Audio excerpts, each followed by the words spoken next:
Welcome back guys. तो हमने अपने लास्ट लेसन में डिस्कस की थी आइडियलिज्म फ़िलॉसफ़ी, जिसमें स्पिरिचुअल वर्ड को बहुत ही ज़्यादा इंपॉर्टेंस दी गई थी। एंड इसी आइडियलिज्म के अगेंस्ट में आई थी ये नेचुरलिज्म फ़िलॉसफ़ी, जिसमें नेचर को ज़्यादा इंपॉर्टेंस दी गई है।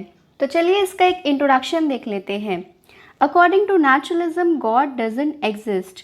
तो नेचुरलिज्म इस बात में बिलीव करती है कि गॉड, हेवन, हेल, सोल ऐसी कोई भी चीज़ एग्जिस्ट नहीं करती है। नेचुरलिज्म बिलीव करता है कि मटेरियल वर्ल्ड इज़ रियल। ये जो मटेरियल वर्ल्ड है, जिसे हम अपने सेंस ऑर्गन से परसीव करते हैं, जिसे हम देख सकते हैं, यही रियल है। And nature is source of knowledge. Nature he knowledge का सोर्स है। जितना आप नेचर के क्लोज रहते हो, उतना ही आप नेचर से सीखते हो। तो बुक्स को सोर्स नहीं माना गया है, यहाँ पे नेचर को सोर्स माना गया है नॉलेज का। नेचर को ज़्यादा इम्पोर्टेंस दी गई है। And they believe this universe is creation of nature. तो ये यूनिवर्स किसकी क्रिएशन है? नेचर की क्रिएशन है। नेचर ने क्रिएट किया है यूनिवर्स को। वेयरएज हमने आइडियलिज्म में क्या पढ़ा था कि गॉड ने बनाया है यूनिवर्स को। नेक्स्ट है नेचुरलिज्म की डेफिनेशन। तो जेम्स वार्ड के अकॉर्डिंग नेचुरलिज्म वो डॉक्ट्रिन है, यानी कि वो सिद्धांत है जो नेचर को सेपरेट करता है गॉड से, और मैटर को ज़्यादा इम्पोर्टेंस दी जाती है एज़ कम्पेयर टू स्पिरिट, यानी कि आत्मा से ज़्यादा इम्पोर्टेंस मैटर को दी जाती है, क्योंकि नेचुरलिस्ट बिलीव करते हैं मटेरियल वर्ल्ड में, ना कि स्पिरिचुअल वर्ल्ड में। नेचुरलिज्म के इम्पॉर्टेंट एक्सपोनेंट्स हैं Jean Jacques Rousseau, Darwin, Bacon, Montessori, Herbert Spencer and Huxley. इसमें जीन जैक रूसो का काफ़ी ग्रेट कॉन्ट्रीब्यूशन रहा है नेचुरलिज्म फिलॉसफी में। नेक्स्ट है fundamental principles of naturalism. First principle is only material world is true. There is no spiritual world. So जो material world है, जिसे हम अपने सेंस ऑर्गन से देख सकते हैं, परसीव कर सकते हैं, वही ट्रुथ है। और जो स्पिरिचुअल वर्ल्ड है, उसे हम परसीव नहीं कर सकते, उसे हम देख नहीं सकते, तो इसलिए वो ट्रुथ नहीं है। नेचुरलिस्ट मानते हैं कि जो मैटर है वो कभी डिस्ट्रॉय नहीं होता है, वो हमेशा ट्रांसफॉर्म होता है एक फॉर्म से दूसरी फॉर्म में। वो कहते हैं जो चीज़ कभी डिस्ट्रॉय नहीं हो रही है उसको हम अनट्रू कैसे मान ले, इसलिए वो मटेरियल वर्ल्ड को ट्रुथ मानते हैं और स्पिरिचुअल वर्ल्ड को वो अनट्रू मानते हैं। Next principle is soul is conscious element produced from matter. So naturalist मानते हैं कि आत्मा एक पदार्थ है, कोई सुपर पावर नहीं है, गॉड से रिलेटेड नहीं है, एक पदार्थ है। जब ये पदार्थ बॉडी में मिलता है तो क्या होता है, बॉडी चलने लगती है। तो वो कहते हैं कि स्पिरिचुअलिटी का सोल से कोई लेना देना नहीं है। Next principle is nature is ultimate reality. तो नेचुरलिस्ट मानते हैं कि नेचर इज़ एवरीथिंग, कुछ भी इसके बियॉन्ड नहीं है।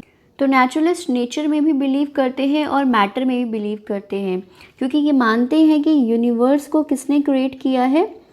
नेचर ने। और नेचर किससे मिलके बना है? मैटर से। Next principle is human development is a natural activity. So according to naturalist, human beings जब बर्थ लेते हैं तो उनके पास कुछ इनेट पावर्स होती हैं, और ये इनेट पावर्स नेचुरल होती हैं। सो स्लोली जब ह्यूमंस बीइंग एक्सटर्नल इन्वायरमेंट के कांटेक्ट में आते हैं, एक्सटर्नल इन्वायरमेंट से इंटरेक्ट करते हैं, तो उनकी ये पावर्स एक्टिव हो जाती हैं। और स्लोली क्या होता है, ह्यूमन बींग्स का बिहेवियर भी डिटरमाइन हो जाता है।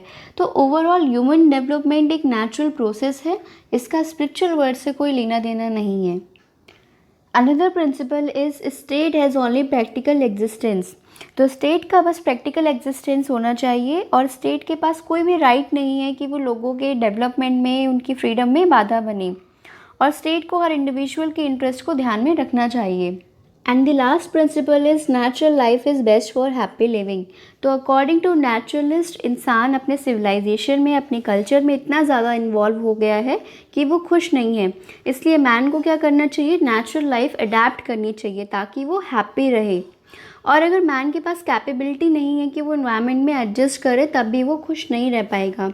इसलिए डार्विन ने भी अपनी थ्योरी दी है सर्वाइवल ऑफ द फिटेस्ट, जिसमें वो कहते हैं जो एनवायरनमेंट को अडेप्ट करेगा वही सक्सेसफुली सर्वाइव कर पाएगा।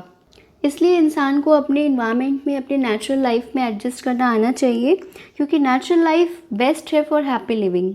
नेक्स्ट है नेचुरलिज्म के अकॉर्डिंग एजुकेशन के एम्स कैसे होने चाहिए। फर्स्ट एम है development of power and ability for struggle for life. So naturalist के अकॉर्डिंग अर्थ पे जितने भी क्रिएचर्स हैं उनकी डिज़ायर क्या है, टू लिव। और जीने के लिए हर समय इन्वायरमेंट में स्ट्रगल करना पड़ता है, इसलिए एजुकेशन का एम ऐसा होना चाहिए जो मैन को इस स्ट्रगल के लिए प्रिपेयर करे और उसकी पावर्स को डेवलप करे।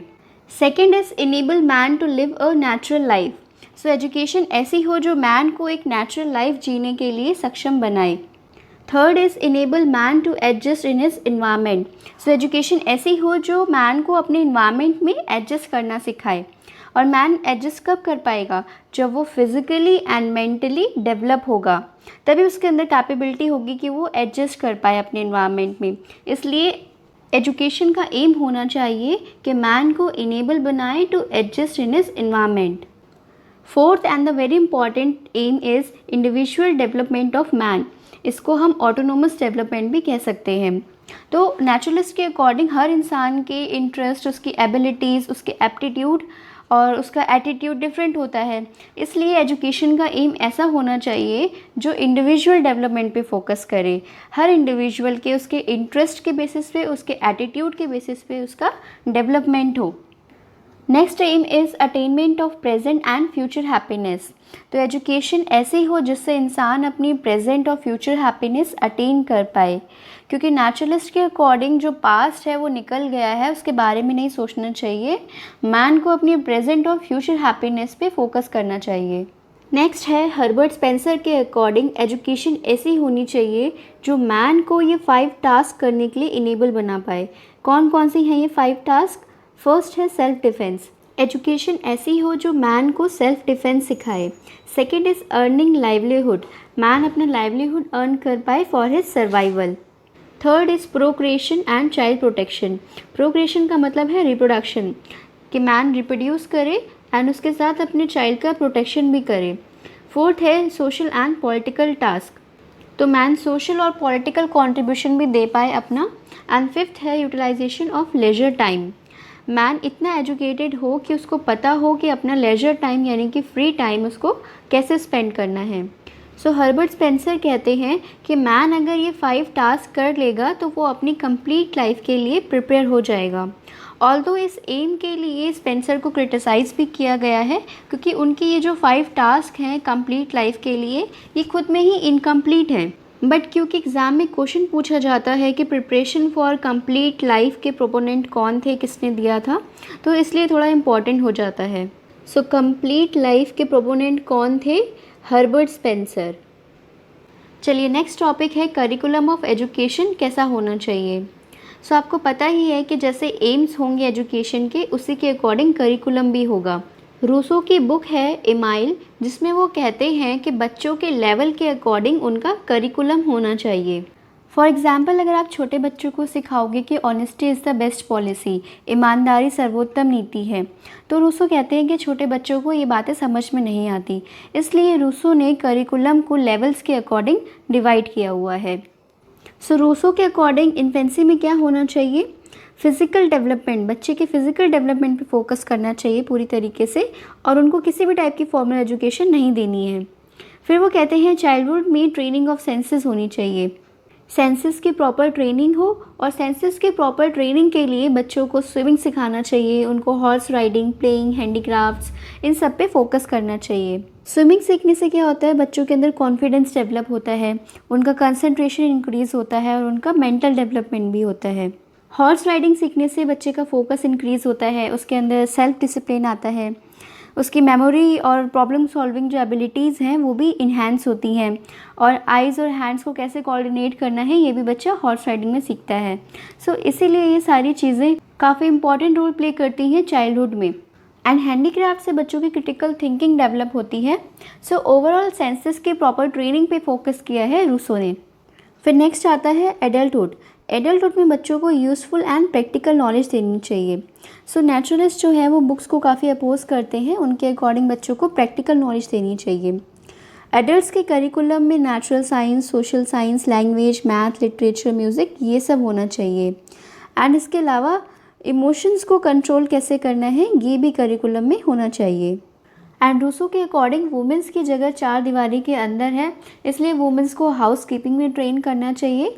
वुमेंस को sewing, embroidery, lace work, house keeping, इन सब में ट्रेन करना चाहिए। एंड रूसो के इस थॉट के लिए उनको काफ़ी क्रिटिसाइज़ भी किया गया है।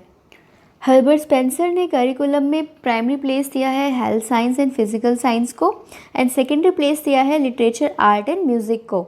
And child centre of educational process होता है नेचुरलिज्म में, यानी कि चाइल्ड की नीड्स को, उनके इंटरेस्ट को ध्यान में रख के करिकुलम को बनाया जाता है। एंड नेचुरलिस्ट बुकिश नॉलेज को पूरी तरीके से अपोज करते हैं। वो कहते हैं जो भी हम कुछ सीख रहे हैं वो नेचर से सीख रहे हैं, इसलिए nature he source of knowledge है। नेक्स्ट टॉपिक है नेचुरलिज्म के अकॉर्डिंग मेथड्स ऑफ टीचिंग कैसे होने चाहिए। तो सबसे पहले देखते हैं कि रूसो के अकॉर्डिंग मेथड्स ऑफ टीचिंग कौन कौन से हैं। फर्स्ट है एजुकेशन बाय सेंस ऑर्गन। बच्चों के सेंस ऑर्गन्स की ट्रेनिंग होनी चाहिए ताकि बच्चे अपने सेंस ऑर्गन से परसीव कर सके, दिख सके और सीख पाएँ वो। नेक्स्ट है लर्निंग बाय ओन एक्सपीरियंस। तो रूसो कहते हैं कि बच्चों को कुछ भी ओरली नहीं पढ़ाना है, बच्चे अपने एक्सपीरियंस से खुद सीखेंगे। देन नेक्स्ट है बैक टू नेचर। रूसो का काफ़ी इंपॉर्टेंट स्लोगन है ये, बैक टू नेचर। एग्जाम में क्वेश्चन भी आता है, पूछते हैं कि बैक टू नेचर किसने दिया था ये कंसेप्ट, तो ये रूसो ने दिया था। तो रूसो कहते हैं कि इंसान अपने सिविलाइजेशन में इतना ज़्यादा बिजी हो गया है कि वो खुश रहना भूल गया है, इसलिए मैन को क्या करना चाहिए, अपने नेचर में वापस आना चाहिए और अपने नेचर को अडाप्ट करना चाहिए और अपने नेचर से ही सीखना चाहिए। नेक्स्ट है freedom in education. So Rousseau को बिल्कुल पसंद नहीं है कि बच्चा किसी के कंट्रोल में रह के सीखे पढ़े, इसलिए वो चाहते हैं कि बच्चों को एजुकेशन में बिल्कुल कंप्लीट फ्रीडम देनी चाहिए ताकि वो अपने आप सीखें और उनका इंडिपेंडेंट डेवलपमेंट हो। नेक्स्ट है एजुकेशन बच्चों को उनके इंटरेस्ट, एप्टीट्यूड, एबिलिटी और नीड्स के अकॉर्डिंग देनी चाहिए। सो रूसो के टीचिंग मेथड्स के अलावा नेचुरलिस्ट ने कुछ और भी टीचिंग मेथड्स दिए हैं, जैसे कि discovery method, Dalton method, direct method, observation method and playway method. So we will discuss these methods in another lesson. Next है difference between positive and negative education. So एक काफ़ी इंपॉर्टेंट डिफरेंस है जो आपको पता होना चाहिए। ये पॉजिटिव एंड नेगेटिव एजुकेशन का कंसेप्ट दिया था जे रूसो ने, यानी कि जीन जैक रूसो ने कंसेप्ट दिया था। पॉजिटिव एजुकेशन का मतलब है वो एजुकेशन जो आपको डायरेक्टली बुक से दी जा रही है, वो पॉजिटिव एजुकेशन है। इसमें जो बच्चे हैं they are force to do adult task, यानी कि जो बच्चों के लेवल में नहीं है एजुकेशन वो भी उनको पढ़नी पड़ती है। एंड इससे जो नॉलेज मिलती है वो परमानेंट नहीं होती है, यानी कि जो बुकिश नॉलेज होती है वो बच्चा पढ़ता है और देन भूल जाता है। देन नेगेटिव एजुकेशन है वो नॉलेज जो बच्चे को खुद करने से मिलती है, यानी कि बच्चा अलग अलग टाइप की एक्टिविटीज़ करता है एंड उन्हीं एक्टिविटीज़ से वो सीखता है, learning by doing himself. Negative education में कोई भी बुक्स यूज़ नहीं होती हैं, जो भी वो सीखता है वो अपने एक्सपीरियंस से या फिर खुद करने से सीखता है। नेगेटिव एजुकेशन में जो नॉलेज मिलती है वो परमानेंट होती है, इसलिए नेगेटिव एजुकेशन को बोला गया है ट्रू एजुकेशन। सो रूसो की जो नेगेटिव एजुकेशन है वो ट्रू एजुकेशन है। नेक्स्ट है नेचुरलिज्म के अकॉर्डिंग डिसिप्लिन कैसा होना चाहिए। तो नेचुरलिस्ट कहते हैं neither by punishment nor by teachers influence. ना ही पनिशमेंट से आएगा डिसिप्लिन, ना ही टीचर्स के इन्फ्लुएंस से आएगा। Nature by itself is a teacher. Nature खुद ही टीचर है और नेचर ही लेसन सिखाएगा डिसिप्लिन के इंसान को। मैन जब डिसिप्लिन में नहीं रहेगा तो नेचर खुद ही उसको पनिश करेगा। When man does evil, nature itself punishes him. So इंसान जब कोई बुरा काम करेगा तो नेचर खुद ही उसको पनिश करेगा।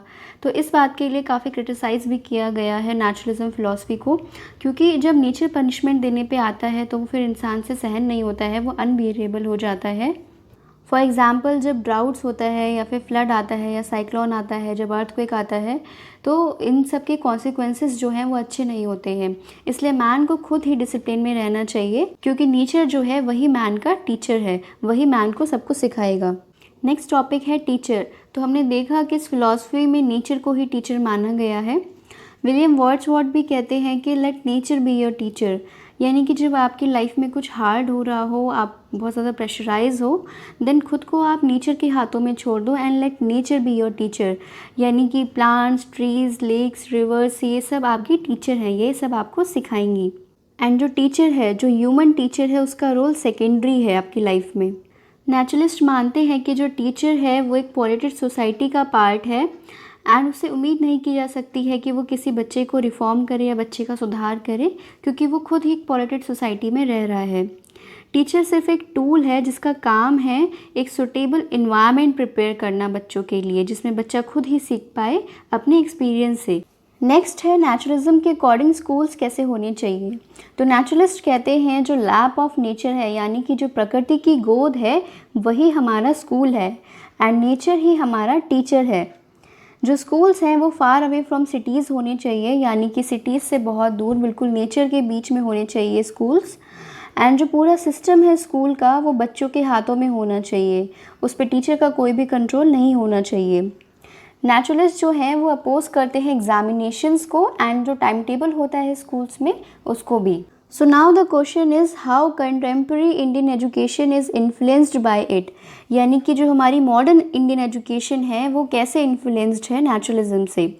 तो फर्स्ट है कि आज के टाइम में बच्चों के इंटरेस्ट, उनकी एप्टीट्यूड, उनकी एबिलिटीज़, उनकी नीड्स को ध्यान में रखते हुए उनको एजुकेशन दी जाती है। सेकंड है फ्रीडम इन एजुकेशन, बच्चे को पूरी फ्रीडम है कि वो अपने इंटरेस्ट के अकॉर्डिंग अपनी स्ट्रीम चूज़ कर सकता है एंड इवन कॉलेज लेवल पे भी वो अपनी नीड्स के अकॉर्डिंग अपने ग्रेजुएशन सब्जेक्ट्स चूज़ कर सकता है।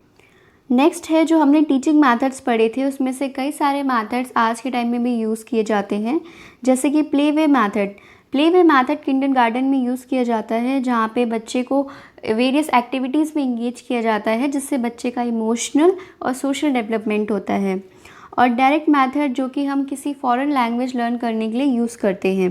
नेचुरलिज्म का सबसे बड़ा इन्फ्लुएंस देखने को मिलता है रविन्द्रनाथ टैगोर के विश्व भारती यूनिवर्सिटी में। ये जो विश्व भारती यूनिवर्सिटी है ये वेस्ट बंगाल के शांति निकेतन में है। तो ये विश्व भारती बनाने के पीछे रविन्द्रनाथ टैगोर का यही मोटिव था कि बच्चे नेचर के क्लोज रहें, क्योंकि वो जितना ज़्यादा नेचर के क्लोज रहेंगे वो उतना सीखेंगे। उसके बाद कई सारे मॉन्टेसरी स्कूल्स एग्जिस्टेंस में आए जो कि पूरी तरीके से नेचुरलिज्म से इन्फ्लुएंस थे। एंड लबासना में, जिसकी फुल फॉर्म है Lal Bahadur Shastri National Academy of Administration, वहाँ पे जो ट्रेनिंग दी जाती है आईएएस, आईपीएस और आईएफएस कैंडिडेट्स को, तो आज के टाइम में वहाँ पे भी हॉर्स राइडिंग सिखाई जाती है, क्योंकि हॉर्स राइडिंग से क्या होता है, मेंटल डेवलपमेंट के साथ साथ इमोशनल डेवलपमेंट, फिजिकल डेवलपमेंट भी होता है। So this is it guys, see you in the next lesson. Thank you very much.